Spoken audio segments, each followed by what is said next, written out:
The amendment that I'm offering here on the legislation we're considering would prohibit any of the funds in this appropriations bill from being used to carry out so-called environmental justice, quote unquote, activities. Now, this so-called environmental justice is nothing more in the end than a synthesis of divisive racial ideology and policies that my colleagues on the other side of the aisle like to promote with radical environmentalism. Basically, they're taking their radical environmental policies perpetuated the EPA and through Interior, through this administration, doubling down on them, injecting divisive race policies, and now creating a larger problem for the American people. The entire ideology is based on the notion that federal environmental funding should be allocated based on immutable characteristics. So let's think about that for a minute. So not only do we need to destroy the American economy with radical environmental policies, but we need to inject divisive race policies into the middle of it.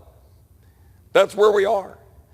And the American people wonder, it's like they run around going to the gas station to get gasoline. They're trying to power their homes. They're wondering how we're having massive instability around the world. They wonder why China is on the rise. They wonder why Iran is able to enrich itself selling oil to China. They wonder why they can't afford to live their own lives while inflation is destroying their well-being.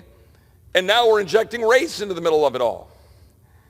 Biden's so-called Justice 40 initiative directs 40% of federal clean energy and energy efficiency spending based on ethnicity, migrant status, and income status. I mean, you literally just can't make this absurdity up. Here are some of the examples. Quote, developing a roadmap to dismantle environmental racism in Brunswick, Georgia. The Ecology Action in Bloomington, Illinois, which, quote, seeks to identify and develop mitigation strategies for disproportionate climate impacts and increase tree equity. What in the hell is tree equity?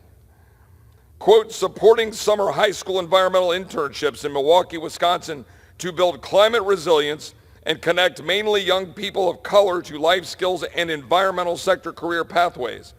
However, a recent study conducted by President Obama's former energy secretary found on average solar workers make $12,000 a year less than oil and gas workers. Look, the fact of the matter is we're destroying the American economy, chasing the climate agenda, which my colleagues on the other side of the aisle fully acknowledge and admit is being driven by the climate agenda, and that the American people must suffer higher inflation, higher costs, and inability to afford their own homes, their own cars, go about their own jobs, their own way of life, in order to pursue an agenda that everyone acknowledges that even if we do everything my colleagues on the other side of the aisle say we would do, wouldn't dent CO2 production relative to what's happening in China and India and countries around the world. I reserve.